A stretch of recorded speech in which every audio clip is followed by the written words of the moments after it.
কোরআন শরীফের সাজদার আয়াত যদি কখনো তেলাওয়াত পড়েন তাহলে কিন্তু সাজদা দিতে হবে, ওয়াজিব। যদি আপনি সাজদা না দেন তাহলে কিন্তু আপনার ওয়াজিব তরক করার গুনাহ হবে। এই জন্যে পবিত্র কোরআনুল কারীমের মধ্যে কতটি সাজদার আয়াত আছে সেটা আপনাকে জানতে হবে, এবং সাজদার আয়াত পড়লে তেলাওয়াত করলে কিভাবে সাজদা দিবেন সম্পূর্ণ নিয়ম কানুনটা আপনাকে জানতে হবে ইনশাআল্লাহ। আজকে আমি সব থেকে সহজ নিয়মে দেখিয়ে দেব এবং প্র্যাকটিক্যালি আমি নিজে সাজদা দিয়ে দেখিয়ে দেব। আপনারা কোরআন শরীফের সাজদার আয়াত যখন তেলাওয়াত করবেন কিভাবে সাজদা দিবেন অতি সহজে শিখতে পারবেন ইনশাআল্লাহ। প্রিয় দিনী ভাই এবং বোনেরা, অনুরোধ করব, কত সময় জীবন নষ্ট করেছেন আর সাজদার আয়াত তেলাওয়াত করছেন, সঠিকভাবে সাজদা দিচ্ছেন না, আপনি গুনাহগার হচ্ছেন কোরআনের আয়াত পড়ে। তাই আর আপনি গুনাহের কাজ করবেন না। সর্বপ্রথম আপনাদেরকে জানতে হবে পবিত্র কোরআনুল কারীমের মধ্যে সাজদার আয়াত কতটি আছে। উত্তর হলো, পবিত্র কোরআনুল কারীমের মধ্যে যেই আয়াতগুলো পড়লে সাজদা দিতে হয়, ওয়াজিব, না দিলে গুনাহ হবে, এরকম 14টি আয়াত আছে। কোরআনুল কারীমের মধ্যে সাজদার আয়াত আছে 14টি। এই 14টি আয়াতের একটি আয়াতও যদি কখনো আপনি তেলাওয়াত করেন কিংবা যদি কেউ তেলাওয়াত করে আপনি শোনেন শুধুমাত্র, তাহলেও আপনার উপরে সাজদা করা ওয়াজিব হয়ে যাবে। আর সাজদা যদি না করেন আপনি গুনাহগার হয়ে যাবেন। তাহলে জানতে পারলেন কোরআন শরীফে সাজদার আয়াত কতটি আছে? মোট 14টি। আচ্ছা, এখানে প্রশ্ন হলো, যদি আপনি কোরআন শরীফের অর্ধেক পড়ে ফেলেছেন, মনে করেন যে সাজদার আয়াত পড়েছেন কিন্তু সাজদা দেন না, এখন আপনি কিভাবে সাজদা দিবেন? নাকি সাজদা না দিলে চলবে? আপনি অর্ধেক পড়ে ফেলেছেন কোরআন শরীফ বা সম্পূর্ণ কোরআন শরীফ পড়ে ফেলেছেন, খতম দিয়ে ফেলেছেন, আপনি জানেন না কোন আয়াতগুলো পড়লে সাজদা দিতে হয়। এখন আপনি কি সাজদা দিতে হবে নাকি না দিলেও চলবে? এই বিষয়টা আপনাদেরকে এখন বলে দেব। যদি আপনি কোরআন শরীফের অর্ধেক তেলাওয়াত করে ফেলেন, সাজদা একটাও দেন না, অথবা সম্পূর্ণ কোরআন শরীফ তেলাওয়াত করে ফেলেছেন, খতম দিয়ে ফেলেছেন, এখনো পর্যন্ত একটা সাজদাও আপনি দেন না, তাহলে অবশ্যই আপনাকে সাজদাগুলো দিতে হবে। যদি 1 বছর পূর্বেও আপনি কোরআন খতম করে থাকেন, যতটা কোরআন শরীফ খতম করেছেন 14টা হিসাব করে আপনাকে সাজদাগুলো দিতে হবে।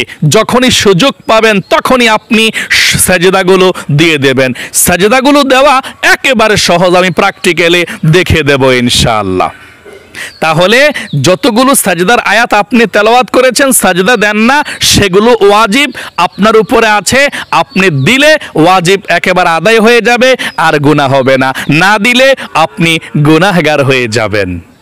তাহলে চলুন প্রিয় দিনী ভাই এবং বোনেরা, আপনারা কিভাবে সাজদার আয়াতগুলো তেলাওয়াত করলে সাজদা দিবেন সেটা আমরা এখন সংক্ষিপ্তভাবে জানবো, তারপরে আমরা প্র্যাকটিক্যালি শিখব ইনশাআল্লাহ। কোরআন শরীফের মধ্যে যে 14টি সাজদার আয়াত আছে, তেলাওয়াত করলে সাজদা ওয়াজিব হয়, দিতে হয়, শুনলেও দিতে হয়। এই প্রত্যেকটা সাজদার আয়াত চিনবেন কিভাবে? সাজদার আয়াতের নিচে ডাবল একটি চিহ্ন আছে, মার্জিন দাগ আছে, এবং পাশে লেখা আছে সাজদা। আরবিতে সিন, জিম, দাল এভাবে আছে, অথবা বাংলাতেও লেখা আছে আয়াতের পাশে সাজদা। দেখলে বুঝতে পারবেন কোনগুলো সাজদার আয়াত।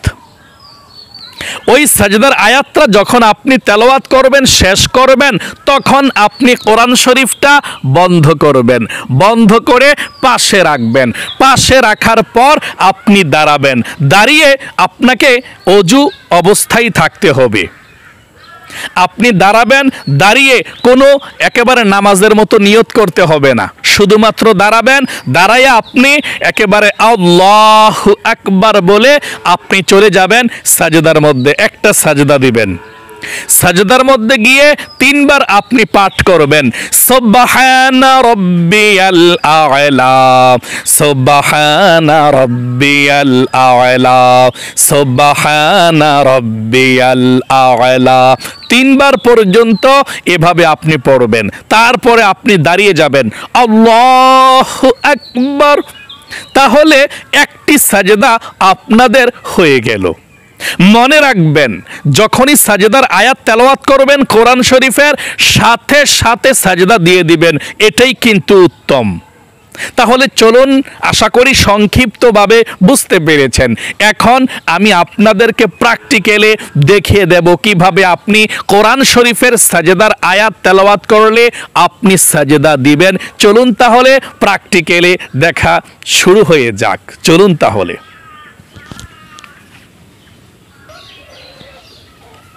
প্রিয় দিনী ভাই এবং বোনেরা, মনে করেন যে আমি বসে বসে কোরআন শরীফ তেলাওয়াত করতেছি, এখন সুন্দর করে কোরআন শরীফ তেলাওয়াত করতেছি। হ্যাঁ, ঠিক আছে, কোরআন শরীফ তেলাওয়াত করতে করতে একটা সাজদার আয়াত চলে আসছে, একটা সাজদার আয়াত চলে আসছে। এখন সাজদার আয়াতটা আসার কারণে আপনি সাজদার আয়াতটা পড়বেন, পয়রা সাইরা সুন্দর করে আপনি এভাবে কোরআন শরীফটারে বন্ধ করবেন, বন্ধ কইরা পাশে রাখবেন। পাশে রাইখা আপনি সাজদাটা দিয়ে দিবেন পশ্চিম দিকে হয়ে, এভাবে আপনি দাঁড়াইবেন, পশ্চিম দিকে হয়ে আপনি দাঁড়াইবেন। দাঁড়াইয়া আপনি কোরআন শরীফটা তো পাশে রাখলেন, এখন আপনি দাঁড়াইয়া সাজদাটা দিবেন এভাবে। এভাবে দাঁড়াইয়া আপনি শুধুমাত্র কোনো হাত উঠাতে হবে না, কোনো নিয়ত করতে হবে না, আল্লাহু আকবার নাওয়াইতু আন, কোনো কিছু লাগবে না। আপনি একটা সাজদা দিবেন এভাবে, আপনি দাঁড়াইয়া আপনি একটা সাজদা এভাবে, আল্লাহু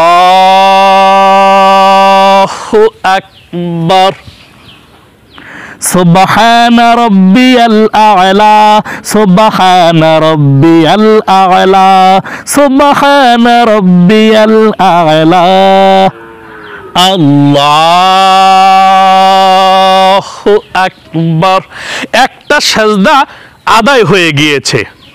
এখন যদি আরেকটা সাজদা আমরা দিতে চাই তাহলে দিতে পারি এভাবে, আল্লাহু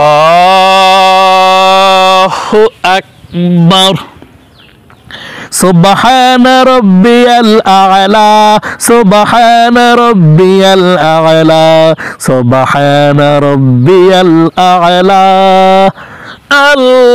আল্লাহু আকবার। দুইটা সাজদা হয়ে গেল। আচ্ছা, কোরআন শরীফের আপনি মনে করেন যে 5টা সাজদার আয়াত পড়ে ফেলেছেন, সাজদা দেন না। এখন 5টা সাজদা কিভাবে দেবেন? 5টা সেজদা দেওয়ার পরে সামনে কোরআন শরীফ পড়লে যতটা সেজদা আসবে সাথে সাথে আপনি দিয়ে দিবেন। তাহলে কোরআনুল কারীমের সেজদার আয়াত যখন আপনি 5টা পড়ছেন দেন নাই, এখন আপনি 5টা সেজদা এভাবে আপনি দিয়ে দিবেন। দেখাচ্ছি, আমরা এখন দেখিয়ে দেব 5টা সেজদা কিভাবে দেবেন। মহিলা মা বোনেরা কিভাবে দেবেন সেটাও দেখিয়ে দেব। দেখুন কিভাবে দেবেন আপনারা। মহিলারাও এই সিস্টেমে দিবেন, তবে আপনারা একটু ভিন্নভাবে বসে তারপরে দিবেন ইনশাআল্লাহ। এভাবে মহিলা মা বোনরা দিবেন, একটু পরে দেখাচ্ছি। 5টা সেজদা এভাবে দিতে হয়। আল্লাহু আকবার, সুবহান রাব্বিয়াল আ'লা, সুবহান রাব্বিয়াল আ'লা, সুবহান রাব্বিয়াল আ'লা, আল্লাহু আকবার। একটা সেজদা শেষ, আরেকটা আল্লাহু আকবার, সুবহান রাব্বিয়াল আ'লা, সুবহান রাব্বিয়াল আ'লা, সুবহান রাব্বিয়াল আ'লা, আল্লাহু আকবার। দুইটা হয়ে গেল, এভাবে 5টা দিয়ে দিবেন মোট কথা। আচ্ছা, কোরআন শরীফের আপনি একটাও সেজদা দেন না, খতম করে ফেলেছেন। এখন সম্পূর্ণ খতমের সেজদাগুলো আপনাকে দিতে হবে, না দিলে গুনাহ হবে। কিভাবে দেবেন? এভাবেই। যখন আপনি গত বছর পড়ছেন, এবছর পড়ছেন, খতম দিয়ে লাইছেন, সেজদাগুলো দেন নাই, এখন সবগুলো দিয়ে দিবেন, 14টা। ঠিক এভাবেই দিয়ে দিবেন। আল্লাহু আকবার বলে সেজদায় চলে যাবেন, 3 বার সুবহান রাব্বিয়াল আ'লা পড়বেন, তারপর আল্লাহু আকবার বলে উঠে যাবেন, এভাবেই। আচ্ছা, মহিলা মা বোনেরা কিভাবে সাজদা দিবেন? এই সিস্টেমেই দিবেন, ঠিক আছে, কিন্তু বসার নিয়মটা একটু ভিন্ন হবে আপনাদের। আমার মহিলা মা বোনেরা এভাবে সাজদা দিবেন। মোবাইলটা একটু নিচের দিকে করো, মোবাইল একটু নিচের দিকে মোবাইলটা হবে। আমার মহিলা মা বোনেরা এভাবে বসবেন, প্রথমে সাজদা যখন চলবে এভাবে বসবেন। যখন সাজদা দিবেন আপনারা আল্লাহু আকবার বলে প্রথমে এভাবে বসবেন, আরাম করে বসে এরপরে সাজদা দিবেন। ঠিক আছে? সুবহান রাব্বিয়াল আলা, সুবহান রাব্বিয়াল আলা, সুবহান রাব্বিয়াল আলা, আল্লাহু আকবার। তাহলে আশা করি মহিলা মা বোনেরাও বুঝতে পেরেছেন, মানে পুরুষরা সরাসরি সাজদার মধ্যে চলে যাবেন আল্লাহু আকবার বলে, কিন্তু মহিলারা সরাসরি যাবেন না। আমার মহিলা মা বোনেরা প্রথমে বসবেন, এভাবে সাজদা করতে হয়। মহিলা মা বোনেরা আল্লাহু আকবার, সুবহান রাব্বিয়াল আলা, সুবহান রাব্বিয়াল আলা, সুবহান রাব্বিয়াল আলা, আল্লাহু আকবার। আশা করি বুঝতে পেরেছেন, মানে পুরুষরা সরাসরি সাজদা আর মহিলারা বসতে হবে আল্লাহু আকবার বলে প্রথমে বসবেন, এভাবে বসে এরপরে আপনি সাজদা দিবেন। এ নিয়মেই আপনারা সেজদাগুলো দেবেন ইনশাআল্লাহ। প্রিয় দিনী ভাই এবং বোনেরা, এই নিয়ম কানুনটি না জানার কারণে কত মানুষ কোরআন পড়েও গুনাহ করছে, কোরআন পড়েও সেজদাগুলো দিতে পারছে না আর গুনাহ হয়ে যাচ্ছে। এই জন্যে ও মহিলা মা বোনেরা, ও ভাই বোনেরা, আপনারা সকলেই এখন থেকে সঠিকভাবে সেজদাগুলো দেওয়া শিখুন, কিভাবে কোরআন শরীফের সাজদাগুলো দিতে হয় পড়লে।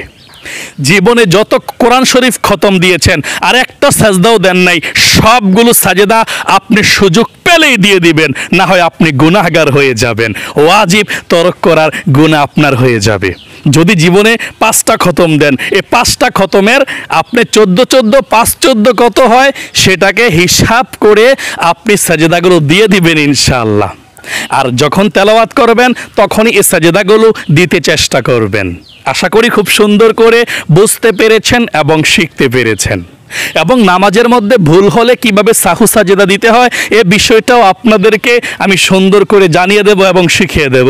যদি প্রত্যেকটি নামাজের নিয়ম কানুনগুলো জানতে চান, অবশ্যই আমাদের এই নামাজ শিখুন ইউটিউব চ্যানেলের সঙ্গে থাকতে হবে।